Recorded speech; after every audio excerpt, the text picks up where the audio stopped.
Filmmaking, a podcast by Bonsai Creative that helps creatives in film get where they're going faster by sharing the advice, knowledge, and insights of professional creatives across the film industry. I'm your host, Chris Barkley.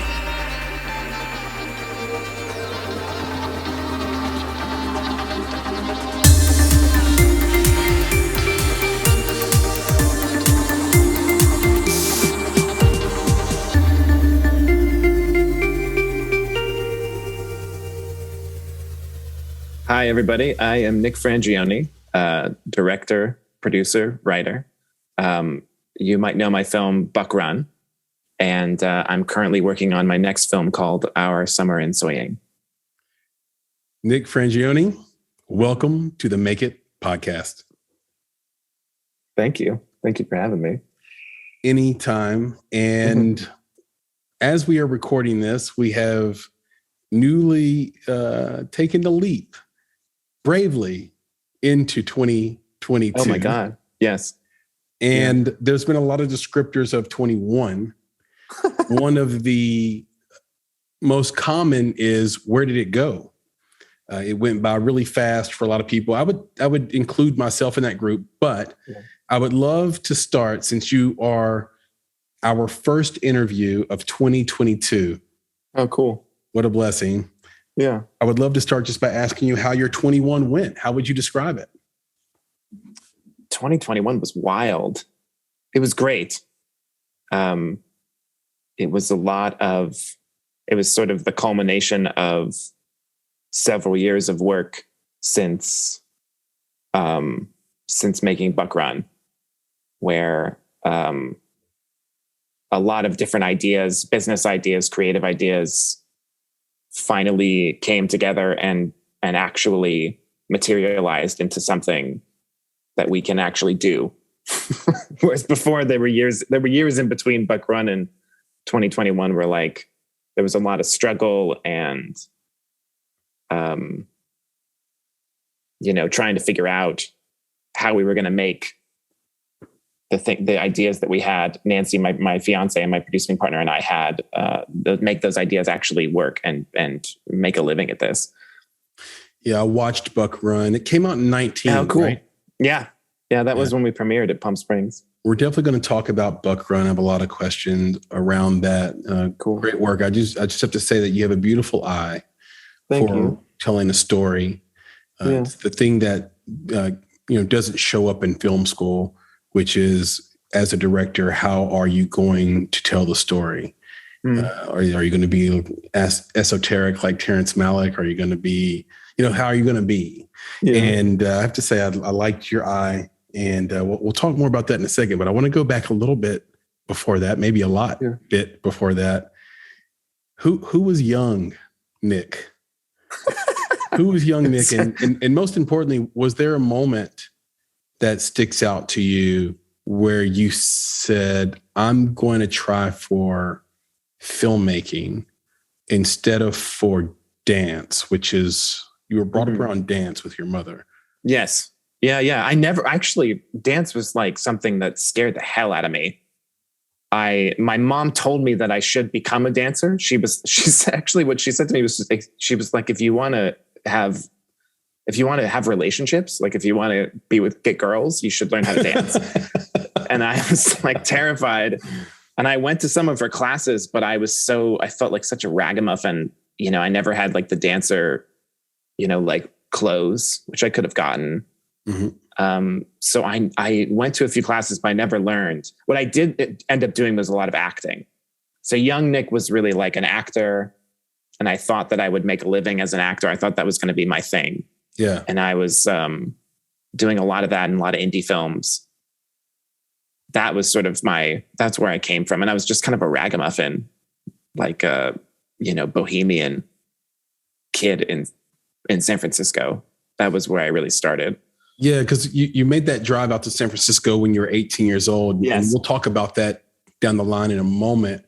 Yeah. Between the time your mom unfortunately passed away, when you're about 14, and then in between to 18, were you getting the itch then, or was that more the filmmaking itch.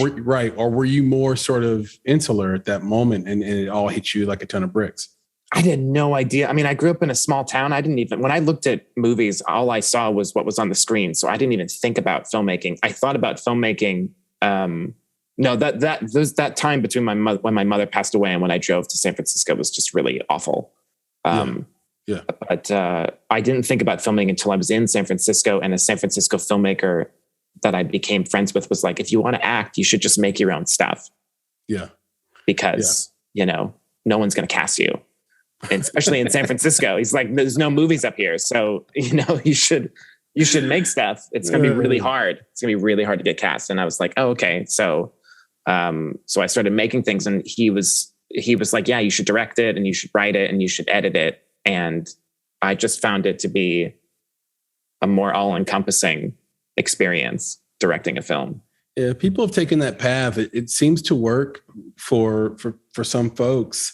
I think it's funny because in my experience, the people in the financing world want to be filmmakers and actors, and the filmmakers and actors want to have money stress go away the way that VCs and investors have a low money stress. And so in San Francisco, there are a lot of VCs that have producer on their bio or in their resume where they've been part of a film here or there. And now they're a producer without having to be on the ground, every day, sort of reading scripts and trying to do development work. Yeah. So, hey, that to me, that's accurate of that Bay Area scene as well. Do you agree, or am I talking shit here? Yeah, the Bay. I mean, it was really like I came up with like the Bay Area indie filmmakers. That was my whole. That was the whole thing, and I came up with Bay Area actors. And you're right. I mean, because if you try to make a movie in the Bay Area, you have to wear like a jillion hats. You can't just. My very first feature film, we literally had 3 crew members. Yeah, it was me, the DP, and a guy that did camera and that did lights and sound, which was a mistake, by the way. Yeah. But you have to sort of,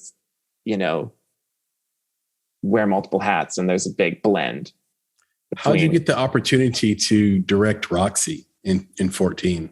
I went to an acting school in San Francisco, and the actors that were there, they were doing this improv every Tuesday night. We'd have this studio where you kind of like, work stuff out, and they developed this whole story in this improvisation. And at one point they asked me, I was kind of like the resident filmmaker guy because I had made 2 short films. that was like the qualifier. Right. Yeah. And they said, why don't we make this into a short film? And I was just kind of an idiot at the time. I was very naive. And I was like, well, screw it. Let's make a feature. Why don't we just make a feature? How hard can it be? Can't be that hard. And it was really hard. It was really, really hard. Yeah. And but they really we all just kind of invested in it in a myriad of ways. And that it was just like a couple years of shooting, literally on weekends. Yeah, it was wild. I haven't. So in full disclosure, I haven't seen that. It's fine. I think it's on Tubi. I'm looking around for it. Yeah, it's not. But I'm gonna watch it. But I definitely saw Buck run, and to your point, I think that somewhere people know it's a difficult slog to make an independent feature film and to have a limited budget potentially and limited cast and limited crew. But that really doesn't sum up the toll it takes on the filmmaker's quality of life and their family. And we have a lot of filmmakers we're around, a couple of them I believe to be absolute auteurs. Mm-hmm. And they're terrified a little bit to jump back in to the fray because of the kind of body blows they took in the 1.5 to 2 years it takes to make a film, develop it, shoot it, post, distribute it. Yeah. And then meanwhile, they're getting easy checks or easier checks doing commercial work, music videos, et cetera. They're paying their rent. They're doing their thing, So it's like, man, but you really should be making a feature because that's what you're really great at. And you tell these amazing stories. How do I get you back in here? and promise you that it's not going to, push you to the edge again. Yeah. Buck Run is about as far away from this as I could imagine. And those in the audience, if you want to watch it, it'd be a treat. It won Best Feature at Flicker's Rhode Island Festival, Fayetteville Film Festival, has some other wins as well. Yeah. But just going back to your mom briefly for a moment as a choreographer, do you see yourself making a musical in the future? That's what I'm doing. In honor of your mom? That's literally what I'm doing. Yes. The next film, Our Summer in Soying, it's a modern dance musical. So they don't sing. They break into dance. I did not know that, man. Wow. Yeah. They don't sing. They dance, but and it's about my mom, and it's shot. We're shooting it in Taiwan, and it's about our last trip that we took together to Taiwan. Can you give me are you going to act in this? No. Okay. No. I don't think I don't know when I'll act again. Maybe I will. I don't know. I enjoy it far more behind the camera, but right. Yeah. Man, this is awesome. So how do you plan to pull off the dancing without the singing? I grew up with dancing without singing. So I don't even think about it. I grew up with watching modern dance performances. So that to me is what dancing is. I didn't really grow up with like watching musical theater. I mean, my mother did do cabaret. But I think that there's, it's the same concept, right? When emotions get really high, that's the whole concept of musicals. Emotions get really high, we break into song. It's the same concept with this. That when emotions get really high, they just break into dance, and that's it. Okay. That's the whole thing. Yeah, there's a foreign film vibe to that sort of tone. Sure. And I think about In the Heights, where those characters most of the time were talking their way through being sing-songy while they're dancing, right? Yeah. Versus just belting songs or the premise being music, like in La La Land, for example. Yeah. This is going to be a challenging concept, really interesting, but coming from someone who gets it, like yourself, and grew up with it, this is going to be super exciting. I can't wait to learn more about this offline. We talked about you making the drive or being driven out to San Francisco. Yeah. At 18. Now, what this audience doesn't know is that's no small feat. You're from Pennsylvania. Yeah, small town Pennsylvania. This was a complete culture shift, culture change. This is East Coast to West Coast. This is a massive time zone switch. Yeah. And you're doing it at 18. Yeah. You attended the Sanford Meisner Technique School of Acting. So what was that conversation like with your dad? Because he drove you, right? Did he drive you? He was great. No, we drove together. He was great. I mean, both of my parents are from California. I had a weird upbringing because my father's from Pasadena and my mom's from Antioch. Yeah. And my mom taught dance at Bucknell, which is like a very, it's like conservative rural Pennsylvania, but there's this liberal bastion that's there that I grew up in. Mm-hmm.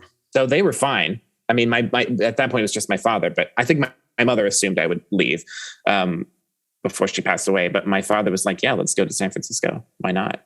Totally into it. He was great. Yeah, he was totally into it. Supported you. And so how did you pick that area though, instead of staying in SoCal? I was afraid of LA, to be totally honest. Well, how come? You gotta break that down. I was terrified. I just thought like, I had no idea how to break into the industry there. San Francisco just seemed like a much easier place and much more accepting place to start. It seemed like, New York terrified me. Philly terrified me, and LA terrified me. I just thought like, I'm going to get eaten alive. I had a feeling that the rejection that you face when you first try to get into the industry would be too much to handle for me at that age. Yeah. I thought I need to go to a place that I can like be let in. Would you recommend that today? Like, has San Francisco changed too much in your mind, or would you recommend someone so techy now, but there? Recommend it to fit people that want to want to work in the industry. Yeah, sure. Yeah. Yeah. As long as you don't get stuck. Okay. Like if you're going there because you want to get into the industry, I don't know that San Francisco is a place where you can, I know there's a couple people that live up there who I know have broken into some things. But yeah, I mean, if it's a launching pad for you, then let it be a launching pad. And then when you're ready to move, make the move. To LA or New York or something York. Like that. Yeah. Got it. Where are you now, by the way? I'm in LA. Remind me. Yeah. Thank you. Yeah, that's what I thought. Do you recommend Meisner to new actors? Oh yeah. The Meisner technique is great. It's Can great. you break it down for those listening that might be wanting might want to get into acting, and don't know which school, which book to dive into first?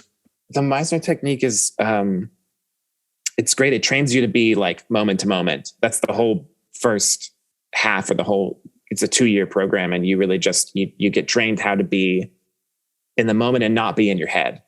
Yeah. And I found that to be really important because I have I was extremely nervous, just as a person.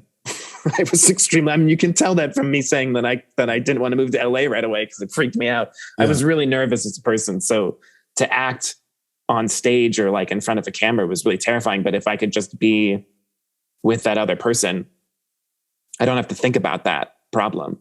And then once it gets you to be able to be moment to moment, then it helps you break things down in a way that isn't so manipulated. It's like helping you break things down emotionally.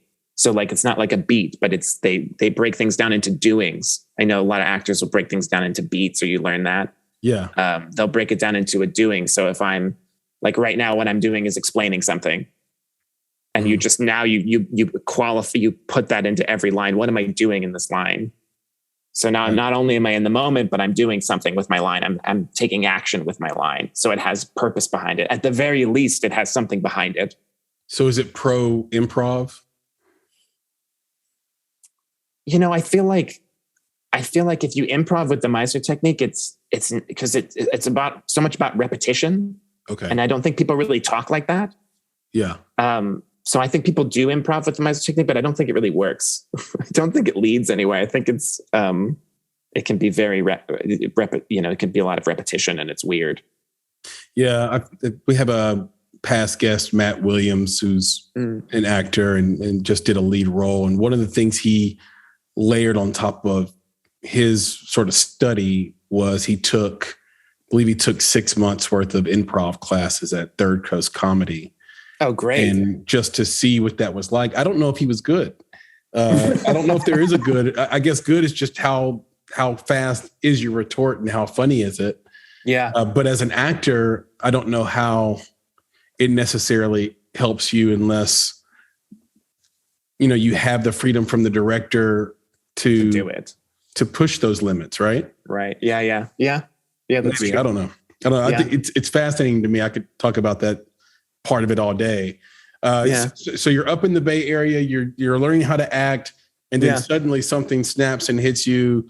I got to make my own stuff to get into the film. Yeah. How did you learn how to direct? It was trial by fire. The guy, this filmmaker, Eric Escobar was his name. He was a Sundance filmmaker who was really amazing, and he was making a film, and he was holding auditions, and I was completely wrong for the part, and he was like, "Yeah, let's." But I was like, "I really want to meet you." Because not a lot of directors came through San Francisco like that. So it's like, I really want to meet you at the very least. And he met with me, and that was when he told me you should just make your own stuff. And he actually ended up producing the first short film that I ever made. So he got all the the gear. Mm-hmm. And he was just like, yeah, just do it. He helped me write. I wrote the short film for like a year, and then he produced it for me. And he was just there with me on set and just sort of gave me, tips and kind of helped, in a very fluid way, help guide me. That's amazing. So almost mentorship for you. Yes, very much so. Very much so. Because I remember the first thing that Nick and I shot down in Atlanta, and what we did, we went into it knowing that we were going to make countless errors because we didn't know what we didn't know. We had no clue how this was going to go. Yeah. It was a comedy special. We didn't even know if the comedian was going to be funny because we couldn't get a consistent hit from this guy. Like, he was funny this night, not funny that night. So we get in there and we say, you know what? No matter what, we're going to go through it. and then everything we want to see happen better, let's write it down on a pad. By the end of the night, we had like 2 columns of new rules, new things. And because we had learned how to learn years ago in different careers and different areas of focus, right, we're able to take a giant leap between that moment and the next thing we filmed, which was an award-winning short. So I think that it sounds like you did that, because there's no way you can go from, I don't know what I'm doing on this short film to what you did with Buck Run. Sure. That seems like a giant gap and giant leap. So what was your learning process after that first short or two? How were you able to kind of go through and check mark, ooh, that didn't work, that worked, that didn't work? I think the biggest mistake that I was making was I really thought that movies were all about acting. Okay. Because I had studied acting. So I thought, well, if the performances are good, then the movie will be good. And I had no concept about all of the technical aspects of movie making. No concept about how it should be. Like when you shoot a movie, you're telling a whole story just in the way that you shoot it, and the sound design and everything. So I was really actor focused. And because I was so actor focused, I actually struggled with directing actors because I was so focused on that. I didn't know how to create an environment around them that just allowed for good performance. I was just like nitpicking about everything, and we would go down these weird avenues and it wouldn't work. So I learned that I figured that out, that I was doing that. And I realized that, making a film has a lot to do with the way that you shoot it. It's a visual storytelling, medium. So I need to learn how to shoot movies. I learned how to write better. And God, I think those are the main things. That's the main stuff. I think that mainly I learned that, I was too focused on performance, especially coming into Buck Run, where I'm working with these veteran actors who have been in like a jillion things. Right. How could I come into that process and think that I can tell them how they should or shouldn't perform? It doesn't make any sense. So it just completely blew my whole concept of what directing meant wide open, because I'm like, I can't approach this movie this way. This way that I've been thinking. It just won't work. Yeah. So it's really been all about how do I create an environment around the actors such that the performances just happen. How can I facilitate things more so than how can I make something happen? The more you try to make something happen, the worse it gets, I think. Great. Because you're just forcing something. No, that's great advice. The director's kind of like the CEO in a way. Yeah. Or at least the co-CEO with the lead producer, maybe the line producer. Right. You're not really supposed to, jam everything home yourself. No. Stress yourself awful. Out. Yeah. It's awful. I would drink a 6-pack every night that we shot Roxy. Literally. Somebody would bring me a 6-pack at the end of the day because I was so stressed. It was awful. I don't deny it at all. That sounds about right to me for first time directing for sure. Yeah. Do you have a North Star for directing? Is there someone you said to yourself, damn, that's a great director, and if I can get there, I always really love, I always mispronounce her name, Louise Archambault, the French-Canadian director. I love the film. I love the film Gabrielle. It's like, I think it's just like the perfect film. I thought it's very poetic. I like it because it's very poetic. It's very, it's beautiful. It's heartfelt.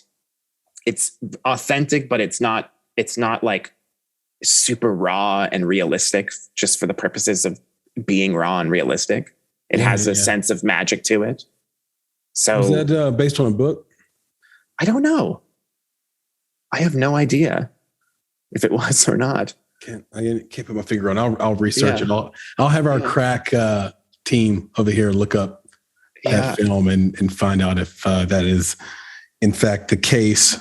It's just to the they're on it. We'll get to the bottom of that right away. Buck Run. I want to get to it. Sure. We said we were going to talk about it. Came out in 2019. Yeah. And I found myself, as I'm watching it, having so many thoughts, both about the film, a lot about Nolan Lyon's performance. I love Nolan. That I thought was tremendous. And it was very personal to me, just kind of like going through it, thinking about the film as it sits as an indie film, knowing what that was like, knowing what some of your struggles were. And I hope I can ask you some of these things just as a benefit to the audience and not myself. But I'm curious what the budget was. If you can give me a range. I know I don't want to put you on Front Street where you have to give me an exact number, but what was the range of this film budget wise? I think that when we shot it, we were at somewhere between 500 and 600,000, or maybe a little less. But I think when we finished, we were at 800 or somewhere in that range, somewhere between 500,000 and $1 million. Between there. Yeah. Yeah. And that's what I thought too. And I kept saying to myself, if I could ask Nick this, what would you do differently if you had, let's say, 1 to 2 million extra in budget? So just for the benefit of this audience, filmmakers that are listening, if your budget was 2.5 to 3.5, how would the film have been different? Oh man, that's a good question. I think that I probably would have. I think that when you're able to get that kind of budget, one of the things that would happen is there would be more development time. I think the biggest thing that we were lacking with Buck Run was development. We had a script, we raised private equity money and we made it, and we were like, great. And then what we ran into was having to do reshoots. So I feel like when you raise the budget to that level, then you can develop it differently. And then I think if I had been able to develop it differently, then God, who knows what it would have become. I think I just would have been able to figure out. I think that I would have been able to figure out what I was trying to say faster. Yeah. And maybe would have been more efficient at doing it, because I think what happened is I figured out what I was trying to say as I was making the movie and after the fact. And so then we had to go back and we had to piecemeal some things together. Yeah. And that was probably the toughest part of that film, because there was a lot of repressed stuff going on. I mean, it was the story that it was dealt with a lot of stuff that was repressed in me. Yeah. And development might allow you to really pull those things out of yourself before you even get on set. Yeah. I watched the movie and was dumbfounded by how parallel the movie was to the research we were doing to prepare for this conversation. About me? Yeah. Yeah. It was, and even though you didn't write, it felt like you wrote the movie. And I rewrote it. I mean, I ended up rewriting. I added a lot of things, and it was completely, I mean, the way the movie's cut was a completely different way than it was written. Yeah. But the original script was written by David, who also grew up in small town Pennsylvania. Right. You could tell, because Pennsylvania ended up being a character in the movie. Yeah, totally. In its own right. And I left, and please take this the right way, because I mean it. Sure. I mean it I've been in your shoes. I'm in your shoes. We're doing this thing together every day, trying to make this work. Yeah. The movie ended, and I thought this movie was maybe $1 million and maybe one cast change, which is, I know, a difficult thing for me to say, because everybody was great in it, from being Nomadland. Right. I get what you mean by that. It had a Nomadland feel to it. Every bit of it was as good as that, just without the theatrical run and the buzz that you would get from not a better actor, but an actor with a better name, maybe, which is a really tough choice to have to make sometimes as a filmmaker. Yeah. Do you get what I'm saying there? Yeah. I mean, it was heartbreaking. We'd get shortlisted when it was after we got shortlisted at a few of those really kind of blow the doors open film festivals, but didn't get in. We got into Palm Springs, which is great. It's a top 12 film festival in the world. Yeah. It was really amazing. You kicked ass there too. Yes, we had a great festival run, but it was like, you got really close to some things, but it didn't happen. So I know I totally get what you mean by that. Yeah. When you went out to try to do marketing and branding for the film, did you start in pre-pro or did you start in post? No, that was a huge mistake. That was one of the things that we didn't know. We didn't have a sales agent. We didn't have any kind of we didn't do any work on that because we didn't know. Yeah. All we were thinking about was let's see if we can make the movie. And I'd learned a lot of mistakes from indie filmmakers that I was around. I was like, well, I know what I can do differently with an indie film. But I did not know about that. I didn't know that you could pre-sell. I didn't know that you could get like a publicity on board or a sales agent, any of that stuff. I had no idea. And none of us knew. Yeah. It's something that we preach about a lot. And we'll hear from directors that say, well, I'm not a social media guy or gal. And, I'm not going to do that every day. So that's fine, but you got to do something.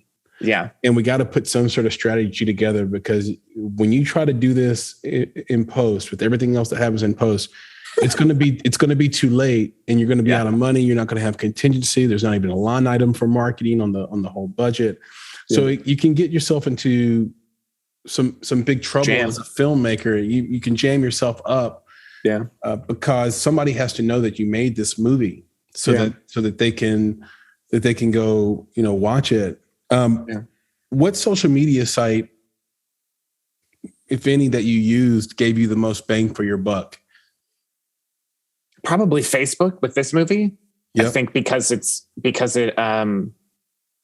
deals with small town America, and I think small town America is most predominantly on Facebook. Unfortunately, it's proven to be an unfortunate reality, but I think most people looked at it through Facebook. But I think at the festivals, Instagram helped.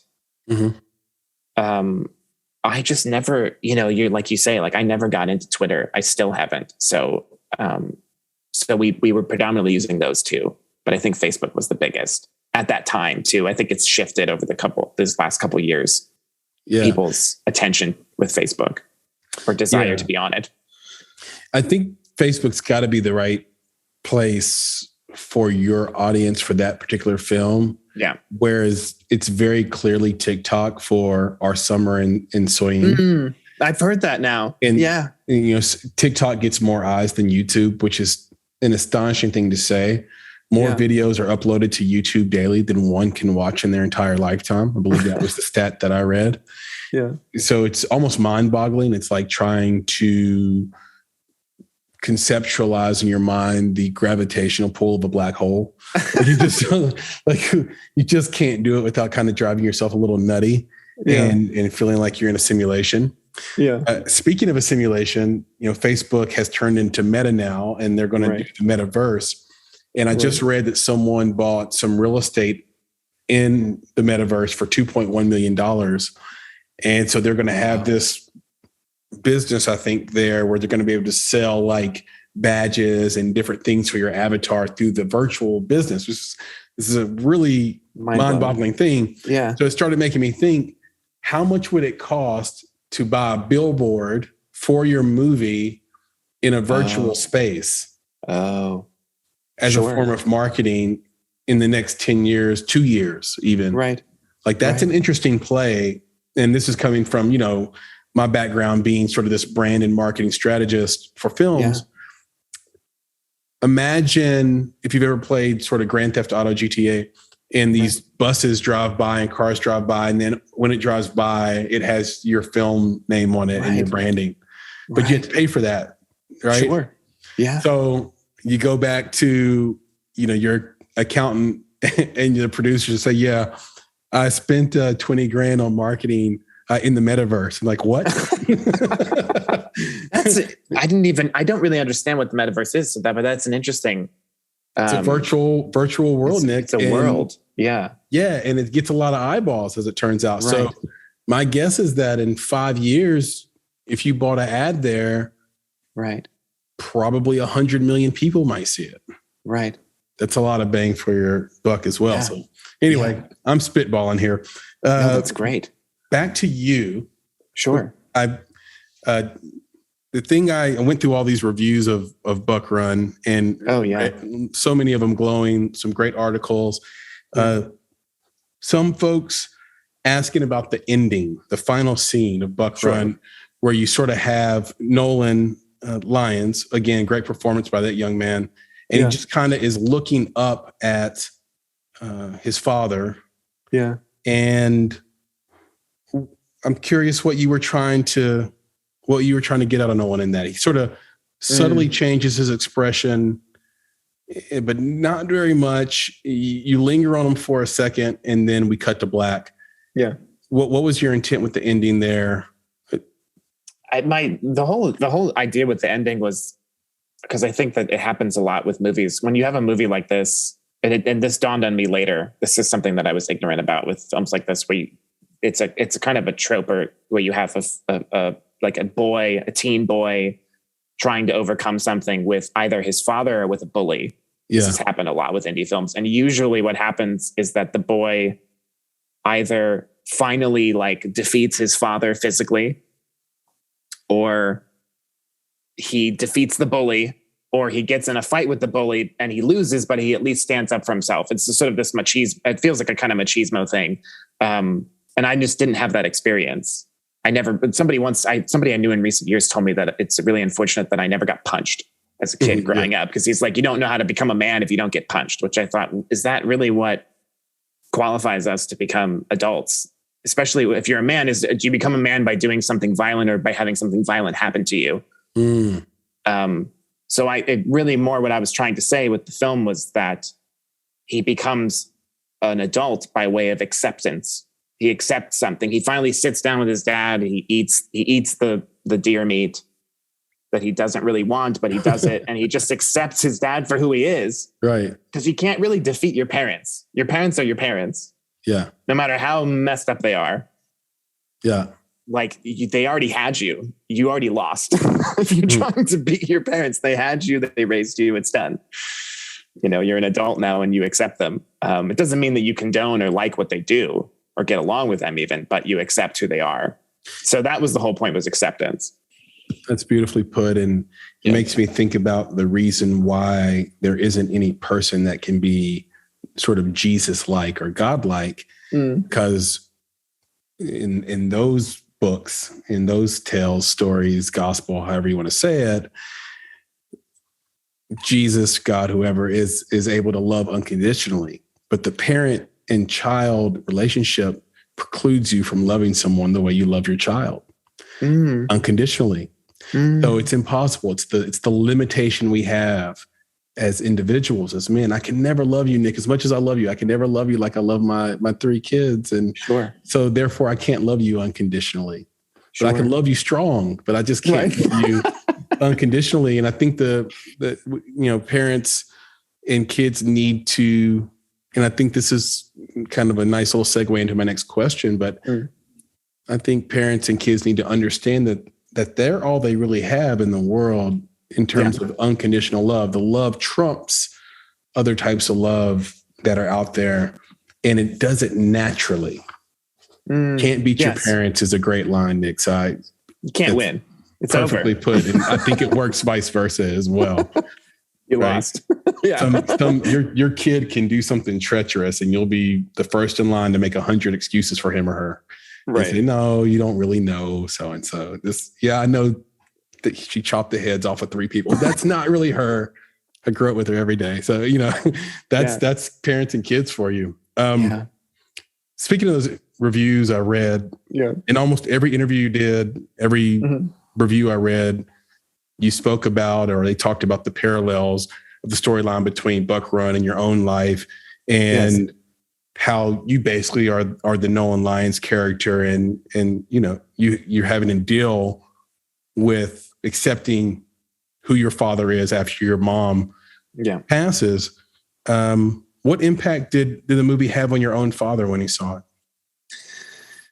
I think that what the impact overall was just that, because my father actually in reality is very different from William, aside from the fact that when my mother passed away, we had to kind of renegotiate our relationship and figure out what it meant to be in a relationship. And we were thrust into it because my mother was a huge force in my life, right, and in his life. And, she was the breadwinner. And also my mom exposed, similarly to in Buck Run, my mom exposed me and to a whole different world. And when she went away, because she was a very international choreographer, when she died, I was like, oh my God, all I have right now is small town Pennsylvania. That's my whole world. And my father and I were in it together. So I think that we got to have a relationship where we were both able to understand that we both grieved. Like, I just had blamed him from the moment that my mother passed away. I was just mad at him for years. I have no idea why. I was just grieving. And I just put a lot of blame on him because I didn't know where to put blame. So I put blame on my father and put anger on my father. And I think we were just able to reconcile. We've never been as close as we have been since making that film and since he saw it. What was the film the catalyst of that growth together, or was there something else? No, that was definitely the catalyst, because when I was prepping to do it, I remember the moment that I turned to Nancy as I was working on digesting the script and how I was going to direct it. And I looked at her and I said, oh, my father grieved. Like, my father was in pain too, that my mother passed away. And she was like, yeah, of course. But I didn't see that. I didn't get, like, this was his wife of 20 plus years who he formed a family with, and he lost her. Yeah. Yeah. And he was imperfect after it, but so was I. Yeah. That my mom passed in 2007. Oh. And I remember saying and feeling, I said some insensitive things to my dad, and without really realizing they were insensitive, because of what you just said. I lost my mom. Yeah. You didn't lose your wife of 35 years. Right.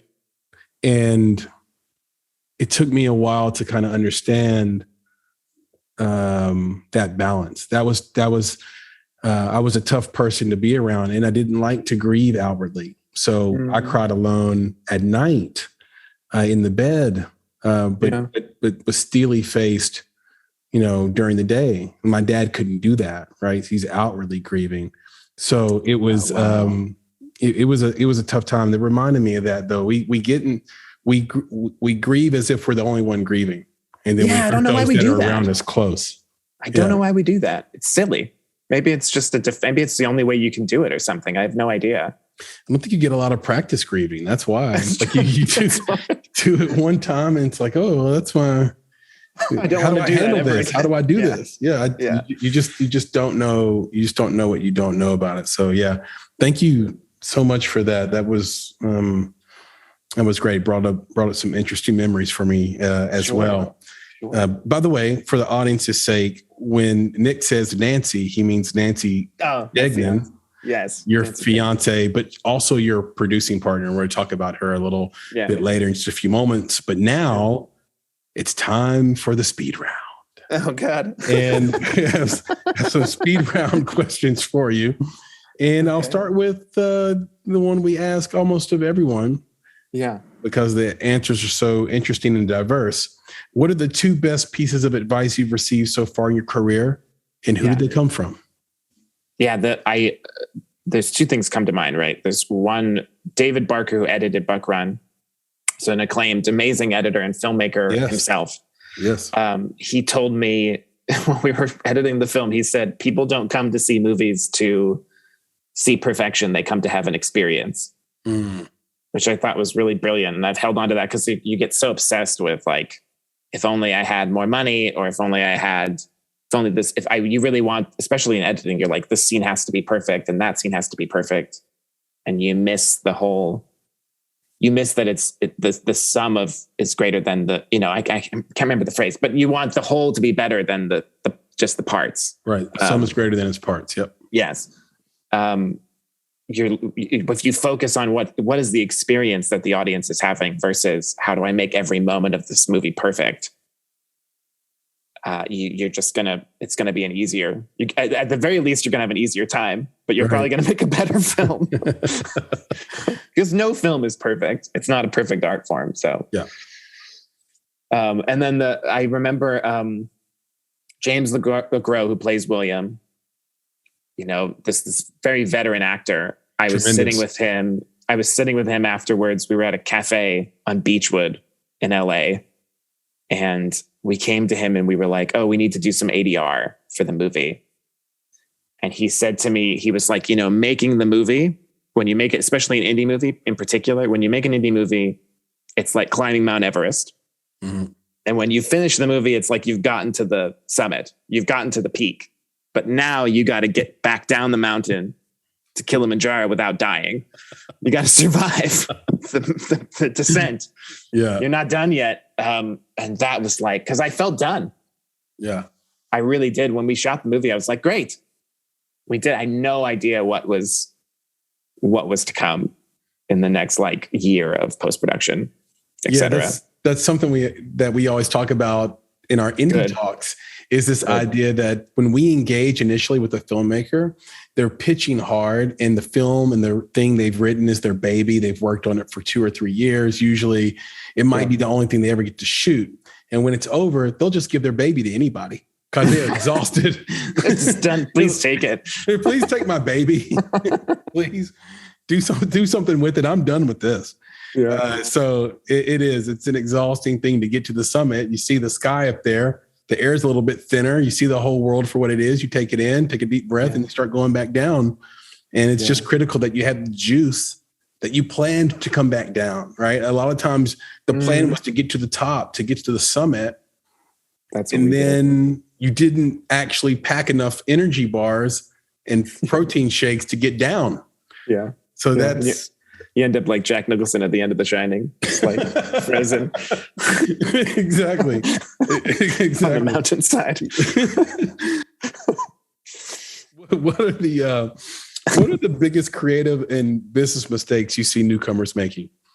I'm sure you're around a lot of crew and filmmakers regularly. You said business mistakes? What was the other mistakes? Creative and business. Oh, creative for sure. The biggest creative mistake that I see people make is I feel like they don't get to the core of what they're trying to say in the movie. And that's a big problem. Like I remember there's a filmmaker who has he's just, like I just go to see films and I go, there's a built-in misogyny in this, or there's a built-in yeah. And you're not getting it. And it's a big problem. It's a problem that somebody's allowed you to make that movie in the first place, I suppose. But it's also a problem that you're not getting what's at the core of this, and you're not transforming it. You're not doing anything about it. Yeah. I think that when you make a movie, the biggest creative thing that you should be able to do is figure out what you're trying to say. That is huge. And transform it. It's huge. It's very nuanced what you just said as well. And I can apply this back to learning how to be a better songwriter back when I did music exclusively. And there would be a difference. I had a singing group, and another person in the group would like to write songs. And in all of his songs, there would be something missing. And I'd say, maybe you don't win. Maybe you shouldn't win. If you're the protagonist in the song, maybe you shouldn't win in every song. Right. Like, we got to figure out what you're trying to say. Right. Like, how is this different from the next? Because we were doing pop R&B. How is this different from the next pop R&B song out there? Because what you've reduced us to is who can sing better, us or the next group, because we're not saying anything. Right. We don't want to be in that game because we can't sing as good as Johnny Gill or whoever else is out there, like your Boyz II Men or whoever. Right. Like, and maybe we can get close, but we don't want to be in that kind of game. Yeah. Because the market already has that. That's another concept, Nick, that maybe we'll talk about on an indie talk in the future. Is a lot of times if you're trying to do something like someone, it's a problem because that already exists in the market. It's done. And then that product's already been paid for, and risk and accountability has already been loaded into that person doing that thing. Yeah. So we don't need another person to do that thing. Yeah. Like, I think if another rapper has Little in front of their name, I'm going to stab myself in the neck. Like, I can't have another rapper with Lil whatever. Lil Nick, Lil Chris, Lil this, Lil, no more. Yeah. So other adjectives to describe how diminutive you are, please. Yeah. Okay. Any business mistakes you noticing out there? Business mistakes. I mean, I made them of not dealing with how to, that's a huge one. And I'm really glad that's something you're talking about, because if you're not prepping for the climbing down the mountain, that's a big mistake. And I think that's what a lot of people do. Yeah. Is they it's so hard to just make the movie in the first place that you put all your effort into that and you're not even thinking about what's next. Editing is a huge, I mean, the way you edit a film is so important. And how you get to edit a film is so important. I see a lot of filmmakers editing their own films, especially at the beginning, which is also a big mistake. Because if you edit your own film, you could drive yourself absolutely insane. You could be clinically crazy. Yeah. From doing that, you should be put into asylum, literally, because you're going to lose your mind and you're going to think it's awful and get so depressed. And I think that's also a business mistake. And also, the way that the relationship that you make with people who are investing in your film is really important. Yeah. I think being on the other side of that, I know that that Julio's your guy, Julio Lopez, on the financing side, being that guy for a lot of filmmakers. The thing I just want them to remember is that no, my money doesn't grow on trees, and yes, I would like you to care for it. Yeah, and that more money comes, the more accountable you are to it. Yes, that somehow. There are, and this is beyond filmmakers, this is just growing up. Sometimes you get taught that the thing you want to do is you want to skate accountability and get away from responsibility. And then you're never to blame for anything. And that's good. And then you'll be the one that gets money because you were never bad. Right. But in real life, and this is the trick, the exact opposite is true. Sure. The more responsible you are and the more accountable you are, the more money gets thrown at you. Yeah. It's like, oh, yeah, I know what that person's going to do. Yeah. Money loves certainty. Yes. Which is hard in film. Yeah. Which is hard in film because it's so uncertain. It can be. Yes. 1,000 things can go wrong in the film. So the last thing we need is a filmmaker that's also yeah. Like, I don't want to unpredictable. I don't want you to pretend that you're Quentin Tarantino for the sake of being, eccentric. Yeah. And getting me to invest or something, or getting an investment and then it falls apart as we're making it. Yeah. Yeah. Be accountable, be responsible. If you say you're going to execute a thing, execute a thing. If you say this is what the plan is, do the plan. And if it doesn't work out, be the first person to say, I fucked this up. Right. Because I'll write you another check. The thing I want to say to filmmakers is you don't understand that I'm your angel. Yeah.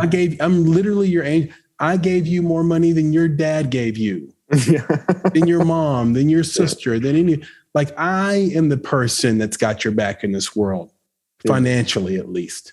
Yeah. So let's work together and be accountable, be responsible. So I love that. And again, you say things that touch home with me quite a bit. If you had 1 month to teach someone just off the street, Nick, if you had a month to teach someone how to direct, what would be the first 3 things you'd teach them? If they said, hey, Nick, I've got a short film, I've got to direct it in 1 month, I've got the financing, I'm ready to go, but I have no clue what I'm doing. Can you make me competent? What would be the first 3 things you'd teach them? I think that one would be to get to the, like we talked about, get to the bottom of what you're trying to say, so that you're actually transforming something and you're actually coming through to the other side on something, whatever it is. Cause we want to make sure that the audience has that experience along with you. Yeah. 2 would be to form a visual language. I think a visual language is really important. Like, how are you visually going to tell the story?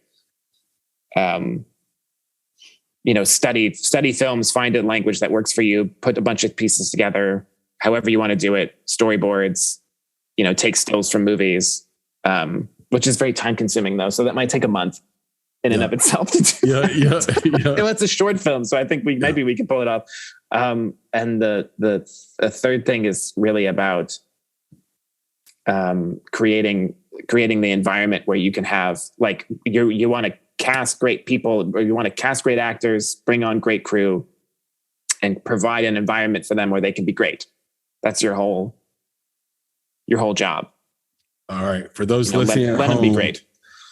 The Nick Frangione 3 would be find your voice, figure out what you really want to say, and make sure it comes through. Number 2, learn the visual language of your film, storyboarding, script, how you're going to shoot, locations, etc.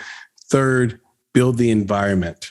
Build an environment that lets everyone be the best version of themselves, cast, crew, producers, etc. Those are really great pieces of advice. And Nick, you've been really great. I just have a few more questions if you have a little time. Yeah, of course.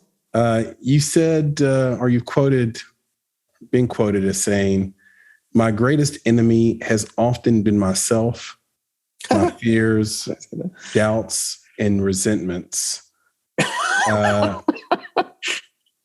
What resentments were you talking about? What resentments were you carrying forward from your past? And when were you your own worst enemy? Oh man, I didn't even know that I said that. I mean, my own worst enemy, especially like, for example, I think a lot of the reason why I didn't set myself up for certain things, I'm very impatient. Mm-hmm. I've learned to be patient, but like with Roxy, I was like, let's just make a feature. I don't want to learn how to do it. I want to make one. So let's make one. Right. And then we learn how to do it by making it. But I'm my own worst enemy because I set myself up for that. I mean, me drinking a 6-pack every night, it's my fault. I'm the one that said make a feature. And then I think I got angry with Roxy was a lot of me getting angry with people. And I learned that lesson because, the truth was that I was flawed as a director. It wasn't their fault. It was me. Right. So if I'm setting myself up for something that I don't know how to do and then getting angry at other people because I don't know how to do something, it's just silly. It's just a stupid thing to do. So, I can get in my own way in that regard. I can get in my own way in terms of my impatience. I really need to I've learned that lesson that I have a tendency to jump ahead. Yeah. Which is good in a business. You need somebody like that in a business, I think, who can look at the future and figure out what you should do.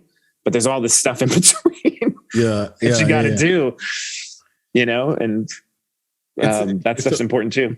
It's a wonderful position to be in to know what your blind spot is. Yeah. I'm still learning about blind spots. And, for me, being a former athlete, and it kills me just to say the word former, but, being competitive, I don't realize what my face is doing sometimes.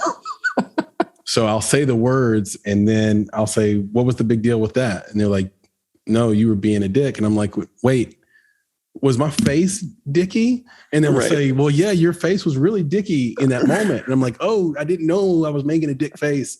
I was just saying normal words and I felt normal about it, but it came off intense. Yeah. It came off like I was pushing, or maybe it came off arrogant or whatever. Right. So we're all just washing our own back here. We're watching our own back here, Nick. We're trying to be better people. Did you ever reconcile with the crew of Roxy? Were you able to ever apologize to them? Or I did. I called them all. I realized it, and I called them all. It was particularly the actors. I would get really frustrated with the actors. Yeah. And I called all of them, and I was like, it really had nothing to do with you. There was one actor after we shot Roxy, he cried. He was in the car with me and he cried and he said, I thought that I was a bad actor after working with you. Wow. And I thought, that's really not the way you want to be as a director. You don't want actors to feel like that. Yeah. And I was able to tell him, like, it had nothing to do with you. It was entirely my fault. I just didn't know what to tell you, I didn't know how to direct you. Man, I didn't know what to do. That's my fault. Well, that's a good moment. We get lucky sometimes when we have people in our lives that will just be honest with us, even if it makes them cry, to be honest, because it helps us so much. A person where no one's able to tell you where you hurt them, that person's kind of lost. Yeah. So kudos to that actor. Yeah. One of the reoccurring themes on this podcast is, from our guests, is talking about the dynamics of having someone in your life that's also creative that you're trying to work and build something with, and the difficulty in that, sometimes the glory in it. I'm curious how you and Nancy make this work. Is there any advice you can give to the audience, people who are in relationships, maybe are married, maybe, have someone who has just as many ambitions in the same career field as they do? Yeah. About managing the relationship and making sure egos and ambitions don't get in the way. Yeah. I mean, making Buck Run, Nancy and I had a really hard time in our relationship. And thankfully we worked it out afterwards and we're stronger for it, but it was really hard. But it's also really amazing. If you have a partner, if your romantic partner is also your creative partner, it's incredible. To me, that's like one of the most, I'm so happy that that's the thing. And I know that Nancy is too, like we talk about that all the time, but it's also like when you fight, you fight, when you butt heads, you butt heads. So it's either really amazing or it's really hard. But I think the thing that we really figured out after Buck Run was I mean, it's like what you're saying. I mean, you have to really be cognizant of what both people want at all times. Yeah. And you have to be each other's, because I think you can get really consumed creatively when you're at the head of something. You can get really consumed by it and it becomes its own relationship. You end up having a relationship with that thing that you're making. Yeah. And you have to be aware of, I guess my biggest advice for people that are doing that is to take care of that relationship, I guess. I don't know. I don't know if there's a one size fits all way of doing it, but fight for that relationship. We fought for our relationship and we became out stronger because of it. And we focused on how can we do this better the next time? We didn't we're not just going to keep with the same way we did it, which ended up with us fighting. Why would we do that? Like focus on how you can do it differently in the future. I think that's really smart because I've met so many creatives where I say, well, they're just never going to have a relationship because they're already married to the thing they're trying to do.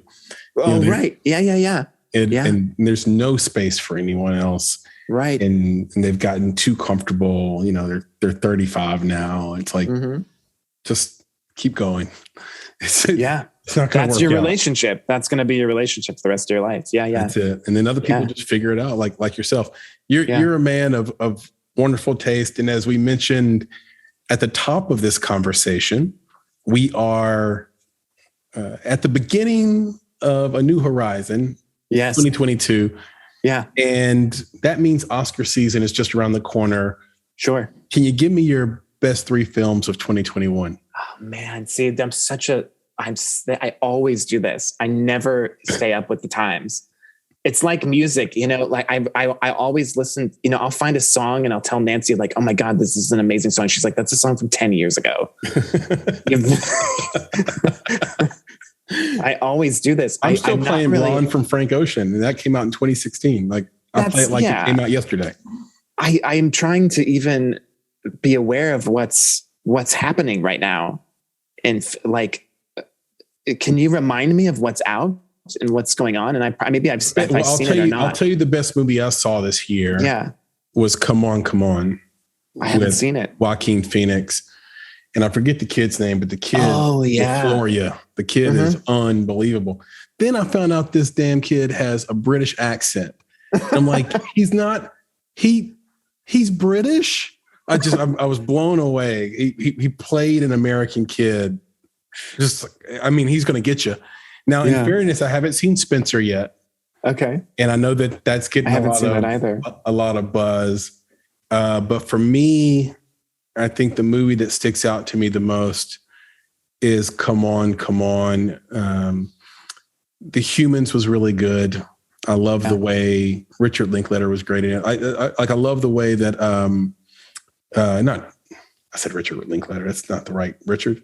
I love the way that the movie was shot. It gives you this illusion that there's a house two-story house that Amy Schumer and the rest of the cast are like, yes, they're climbing up and down, and it wasn't done that way. They had the two house. They built a set and put them side by side, and the rest of it's movie magic.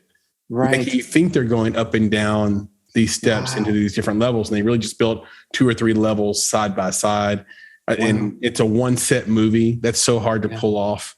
Yeah, it's like it's based on a play, I believe. Yeah, it is. Yeah. It is. It was great. And there's a movie that's a foreign film called Huda's Salon that is very underrated. And it's happening, I want to say in Turkey, maybe Syria. And it's about a woman who goes in to get her haircut at her normal salon and then gets set up. And you get a good sense of sort of the religious conflict there between the Shiites and the Sunnis. I would say check out Huda's Salon as well. So anyway, those are my picks. And if you want to text me your picks later, Nick, then and I'll put them in I'll have Elise put those in the show notes so people can read Nick's top 3. So just text those to me later. Yeah. This has been a blast. I can't believe how much or how fast this has gone. And like we've been talking for an hour. It feels like we've been on for 15 minutes. That means I'm learning a lot. I hope the audience is learning a lot. And if every interview for the rest of this year is like this one, then I'm in for a treat. And so is the audience. Can you tell everybody where they can find you on social media and on the internet and maybe even see some of your work? Yeah, I mean, you can go to nickfrangione.com. And that'll give you, the main site to, Buck runs all over the place, DirecTV, any kind of on demand, iTunes, Amazon Prime. Now we're on Tubi. So it's out there. It's in a variety of places, YouTube, wherever you want to look. And I am, I got the website, I'm on Instagram. I'm still not really doing Twitter, and I really should. But Instagram is really that's kind of my thing. That's what's your handle on Instagram? Media. It's just Nick __ Frangione. That's all it is. And then YouTube is the same. I don't have a YouTube. I don't have a YouTube channel. Oh, no. You didn't say you said the movie. You said the movie was on YouTube. Sorry. Yes. Yeah, got it. Yeah. I watched it on Amazon. So cool. So anyone that wants to watch it, for sure, it's definitely on Amazon. And if it costs money, don't trip. Support independent film. Spend the $3.99 and rent it. Yeah, and it's worth it because you would spend that on a latte, and the latte doesn't even like you. It doesn't even know you. Like Nick likes you, and he wants to help you be a better filmmaker. So go support indie film, and trust me, guys like him are going to turn around and support you when you make your film as well. Nick, we'll end on this. What was your New Year's resolution, and what's a good resolution for filmmakers? Oh, my New Year's resolution. I really just, honestly, this year a lot of times you get to the end of the year, especially if you're an actor or filmmaker, you're like, this is the year. This is going to be the big year. And I've definitely done that in the past. And this time I guess it's kind of like I surrendered to whatever's going to happen. I just was like, oh, this is going to be, I could feel that it was going to be good without having to say, it's going to be this, it has to be this. Cause I think when you get attached to whatever your year is going to be, if you're attached to something, you might drive yourself crazy. And then you might try to do it. And then you fall off the wagon trying to do it. It's like trying to work out. I saw a lot of people jogging yesterday and today. And I'm like, I'm not going to see you jogging in a couple of days. You're done. That's right. They had all the jogging gear. They had all the proper gear. And I was like, you bought that. Right. You just bought that. You're going to start this year off right. Right. And then you're going to be done. Life is a lot like a film though, Nick. Like when it comes to New Year's resolutions, I used to be that guy that bought the brand new running gear and was running on the first day of the new year. And then about 6 years ago, I found life design, and I also found a great book called The Surrender Project, which I think everybody should go buy.